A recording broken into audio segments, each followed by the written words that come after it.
कि तुम दुनिया में किसी का कुछ नहीं बिगाड़ते, फिर भी लोग तुम्हारे पीछे पड़ जाते हैं। और 5 साल बाद आधी जनसंख्या इस देश की पागल होगी। एक आदमी ने कहा था कि मैं खुदा हूं। बाहर कुछ भी करने से कोई फायदा नहीं कि तुम एक चाटा मारो, 500-600 चाटा मार दिए। कहा तुमने एक लड़की को अपने कंधे पे बिठाया है, गलत के साथ सारी दुनिया खड़ी है। ये इस दुनिया का नेचर है।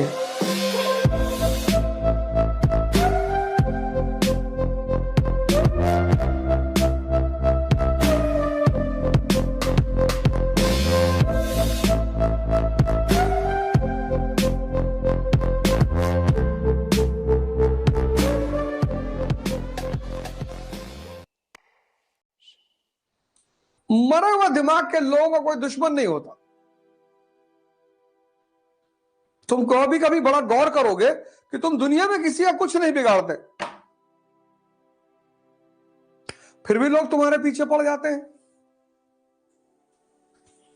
ऐसा बहुत सबके साथ होता है। जीसस क्राइस्ट ने किसी का क्या बिगाड़ा? उसको क्रूसीफाई कर दिया। तुम सोच के देखो इस दुनिया का नेचर। तुम बस सोच के देखो इस दुनिया का नेचर। जीसस क्राइस्ट क्या बिगाड़ा इन्होंने किसी का? सिर्फ बेचारे इतना तो कह रहे हैं कि मैं भगवान का बेटा हूं। इतने में तुमको प्रॉब्लम हो रही है? अरे कहने दो भैया। मंसूर बिन हलाज,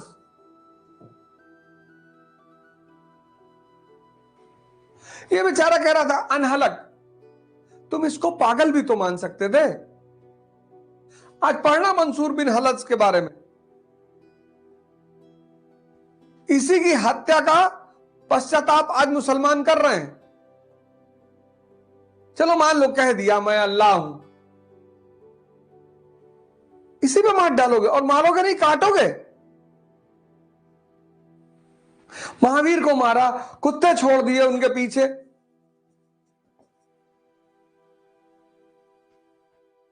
पत्थर मारा। ये दुनिया है ये। और यही दुनिया चंगेज खान की पूजा करती है। यही दुनिया कृष्ण से दूर रहती है। मैं जब हिस्ट्री पढ़ा और मैंने ये चीज देखी, मुझे बड़ा आश्चर्य हुआ। किसी की अम्मा ने दूध नहीं पिलाया कि चंगेज खान के सामने खड़ा हो जाए। ये हिसाब किताब है इस दुनिया का। और शिशुपाल ने गाली दी, उड़ा दिया तुरंत। ये बेचारे संत महात्मा औलिया फकीर सूफी लोग, ये इस दुनिया का नेचर है। ये ताकतवर को सामने जाके लेट जाती है, अरे साहब। और भारत जैसे देश में, खासकर उत्तर भारत में,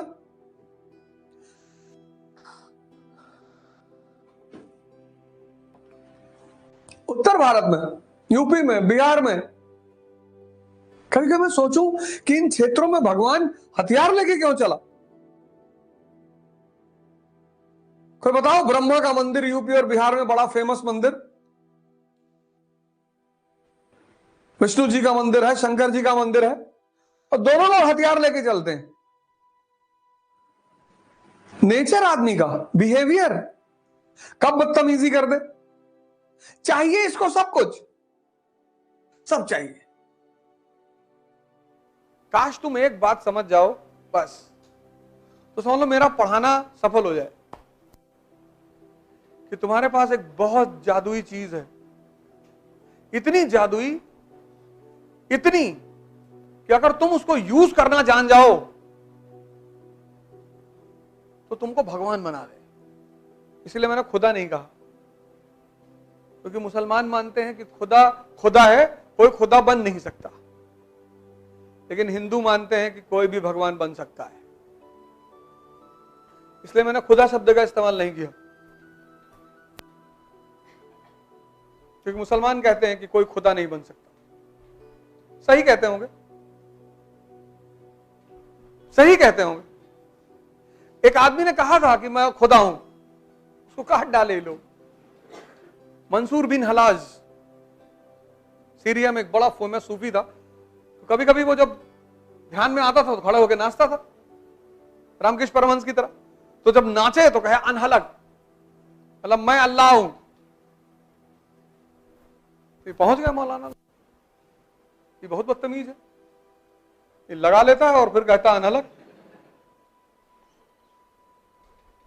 तो खलीफा ने बुलाया, राजा पढ़ा लिखा समझदार तो होता है, तो उसने समझाया कि गुरुजी काहे ऐसा कर रहे हो, तुम कमरा बंद करके नाच लिया करो यार। तो जिस वक्त खलीफा समझा रहा था दरबार में, उसी वक्त वो बंदा ध्यान में आ गया, समाधि लग गई, लगा नाचने अनहलक खलीफा के सामने। मौलाना का देखा, देखा, देखो देखो देखो, हम तुमसे कह रहे थे ना।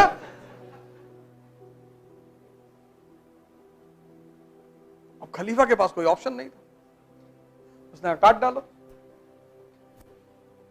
और उस काटने का दुष्परिणाम यह है कि आज तक मुसलमान परेशान है, आज तक।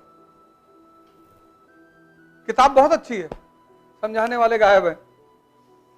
वही एनसीईआरटी तुम भी तो पहले पढ़ते तो, कहां समझ पा रहे हो?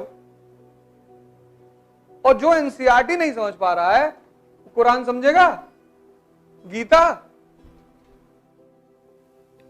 अगर दुनिया में 100 लोग होंगे ना आज की डेट में, तो सिर्फ 2 लोग समझते होंगे कि धर्म का मतलब क्या है, बस। सिर्फ 2 लोग। इसीलिए जब कोई वास्तविक धर्म की बात करता है तो बाकी लोग उससे बहुत नाराज हो जाते हैं। तुम देखो जितने संत हुए, महापुरुष हुए, इनको बहुत लोगों ने मारा। अरे तुम हजरत मोहम्मद को देखो, ताइफ में कोई आदमी तुम्हारे मोहल्ले में आया है, तुम बस सोच के देखो, कोई आदमी तुम्हारे मोहल्ले में आया है और कह रहा भैया शांति से रहो, भाईचारे से रहो, उसको मारोगे? मत सुनो उसकी बात। लेकिन लोगों ने मारा, इस पे ध्यान दो। जीसस क्राइस्ट ने कहा कि मैं भगवान का बेटा हूं।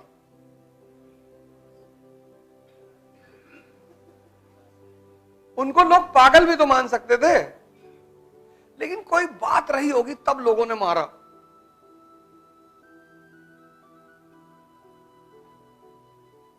अगर लोग मार रहे हैं, तुम बस इमेजिन करो, तुम्हारे मोहल्ले में कोई आया, उसने कहा भैया मोहल्ले के लोग प्रेम से रहो, आपस में भाईचारा करके रहो, एक दूसरे का ख्याल रखो।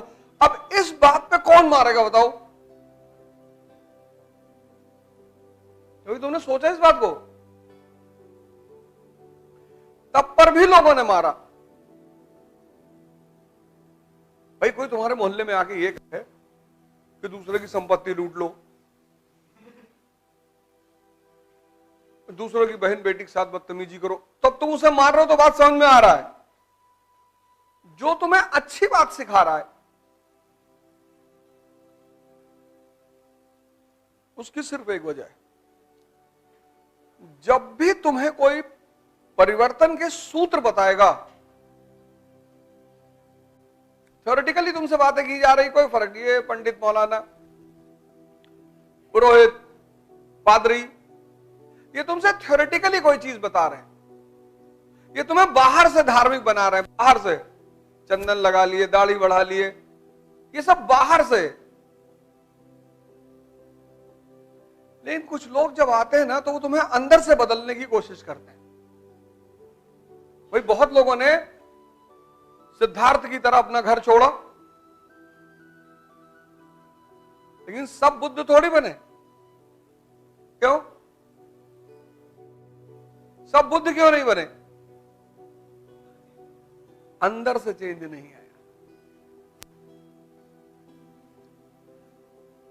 यही बात मैं बार बार तुमसे कहता हूं कि बाहर कुछ भी करने से कोई फायदा नहीं है। एक बार 2 सन्यासी शाम के वक्त आश्रम वापस लौट रहे थे, तो शहर और आश्रम के बीच में एक नदी थी। कहानी को ध्यान से सुनना, कहानियां बहुत इंपॉर्टेंट होती। तो जब दोनों नदी में पहुंचे तो वहां एक स्त्री बैठी हुई थी। नदी की धारा तेज थी, तो उस स्त्री ने उन दोनों सन्यासियों से कहा कि हमको भी नदी पार करा दीजिए। तो उसमें एक बुजुर्ग सन्यासी था, एक जवान था। तो बुजुर्ग सन्यासी ने सोचा तो मदद कर दूं, फिर कहा नहीं, मैं स्त्री को छू लूं तो कहीं मेरा ब्रह्मचर्य ना भंग हो जाए। स्त्री खतरनाक तो है ही है। तो उसने सोचा कहीं मैं स्त्री को छू लूं तो मेरा ब्रह्मचर्य ना भंग हो जाए। तो उसने कहा नहीं नहीं यार, 30 साल से साधना कर रहे हैं, ये बवाल नहीं करना है। पानी में एंटर कर गए। जब वो बीच नदी में पहुंचा तो उसने सोचा कि यार मेरे साथ एक लड़का भी है, यंग आदमी। तो पलट के उसने देखा तो जो यंग सन्यासी था उसने स्त्री को अपने कंधे में बिठा रखा था। अब बाबा जी को तो आग लग गई शरीर में। उसने स्त्री को वहीं उतार दिया नदी के किनारे। दोनों फिर आश्रम की तरफ बढ़े। तो जब आश्रम के दरवाजे में पहुंचे तो उस बुजुर्ग सन्यासी ने उस यंग सन्यासी से कहा कि गुरुजी से शिकायत करूंगा, आज तुमको निकलवा दूंगा आश्रम से। उसने कहा क्यों? कहा तुमने एक लड़की को अपने कंधे बिठाया है। अरे उसने कहा गुरुजी मैं तो नदी के किनारे उतार आया, आप तो अभी भी बैठाए हो।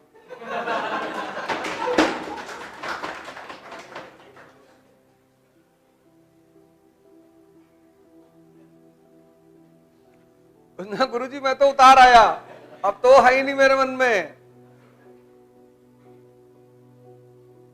इसलिए बाहर से कुछ छोड़ना उपलब्धि नहीं है, अंदर से। ये आज जो हिंदू हैं ये बाहर से हिंदू हैं ज्यादातर। उनकी औकात है विष पी लें। ये जो बाहर मुसलमान है आज, ये बाहर से मुसलमान है, इनके अपने घर में लोगों को नहीं पूछते खाना खाए कि नहीं। मोहम्मद साहब कहते हैं तुम्हारे घर के 13 घर इस तरफ, 13 घर इस तरफ, 13 घर इस तरफ, 13 घर इस तरफ, कोई भूखा ना सोए। ये मानते हैं इनके खुद के घर में लोग भूखा सो रहे हैं। सब फर्जी है, सब फर्जी है। भगवान शंकर कौन? जो दूसरे का जहर पी ले, जो दूसरे का कष्ट हर ले। जहर थोड़ी बाजार में गए जहर ले आए पी लिए। भाई कोई परेशानी है, आपने उसकी परेशानी में अपनी भूमिका निभा दी, आप उसके लिए भगवान ही हो गए। किसी को आपने मुसीबत से निकाला, आप उसके लिए भगवान नहीं हुए।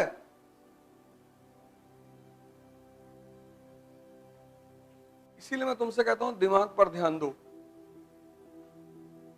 और 5 साल बाद जिस तरह से 1970 में ड्रामा देखने का एक ही रास्ता था,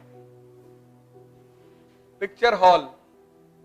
1970 में, और 1970 में पिक्चर हॉल जाने पे लोग शर्माते थे, बड़ा बुरा माना जाता था। कभी कदार कोई मूवी देखने जाता था, और जाता भी था तो गमछा वमछा चद्दर उद्दर लपेट के आता था। घर वाले तो बहुत मारते थे अगर मूवी देखते पकड़ ले तो। 1990 में ये ड्रामा घर घर पहुंच गया, टीवी। 1970 से 90 तक संडे को एक फिल्म आती थी बस दूरदर्शन पे, और ऐसी फिल्म आती थी कोई देखता ही नहीं था। घड़े का चोर, पता नहीं किस जमाने में बनी है, क्या कहानी है, कोई देखता ही नहीं था। 2000 में ये ड्रामा हर जेब में पहुंच गया।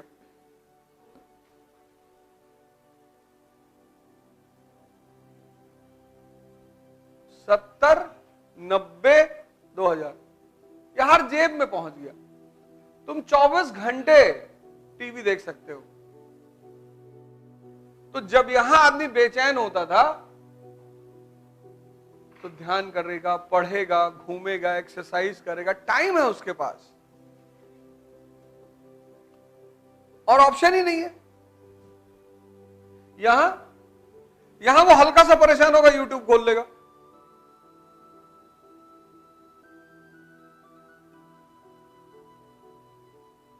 आज से ठीक 5 साल बाद तुम देखना, गारंटी आधी जनसंख्या इस देश की पागल होगी, और उसको साथ रहने के लिए हमें भी बनना पड़ेगा। पागलों के साथ तुम बिना पागल हुए नहीं रह सकते।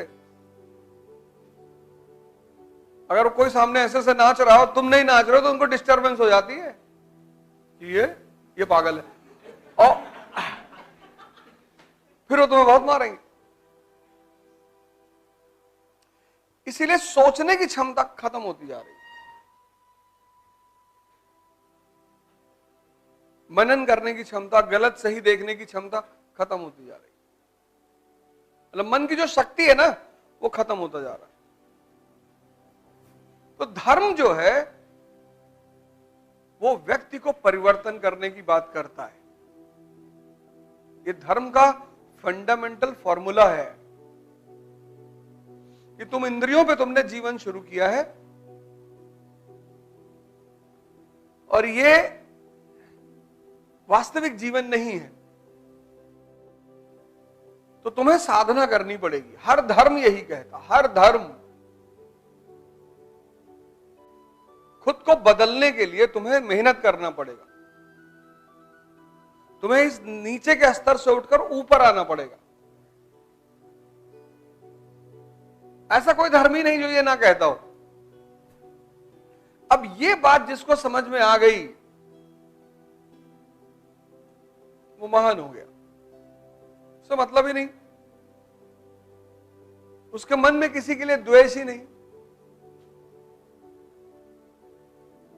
क्योंकि जब सब एक ही बात कह रहे हैं। धर्म में अंतर कहां है? कल्चर को लेकर।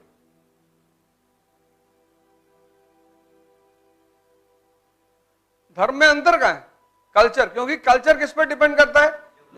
और हिंदुस्तान जैसे देश में जहां यूनिटी इन डाइवर्सिटी है, कश्मीर, तमिलनाडु, अलग अलग ज्योग्राफिकल कंडीशन है, ज्योग्राफी, गुजरात, नॉर्थ ईस्ट, अलग अलग ज्योग्राफिकल कंडीशन है। तो जिस देश में डाइवर्सिटी है वहां तो धर्मनिरपेक्ष होना ही पड़ेगा। और खतरा किससे होता है? समझदारों से। जाहिलों से क्या खतरा? मूर्खों से क्या खतरा? राजा राम मोहन रॉय ने सती प्रथा खत्म की, उनकी मां उनके खिलाफ प्रोटेस्ट में आ गई, उनकी अपनी मां। 500 लोग सड़क पे चल रहे हैं, उनकी मां भी चल रही कि मेरा बेटा पागल है। सोचो उस आदमी को ने कितना खतरा मोल लिया होगा। गलत के साथ सारी दुनिया खड़ी है, यही तो गलत की कॉन्फिडेंस है। गलत का कॉन्फिडेंस क्या है? उसके साथ सारी दुनिया खड़ी है। सही का दिक्कत यह है कि उसको लोग मारना चाहते हैं। भगवान कृष्ण भाग गए गुजरात, बोला वे कितना लड़े यार, बचपन से लड़ी रहे, कितना चले गए। इसीलिए योगी जी बहुत सूटेबल आदमी है। मैं बार बार इस बात को कहता हूं कि वही व्यक्तित्व चला सकता है कि तुम एक चांटा मारो, 500-600 चांटा मार दिए, तब तुमको लगा हाँ हाँ बढ़िया राजा है भैया ये।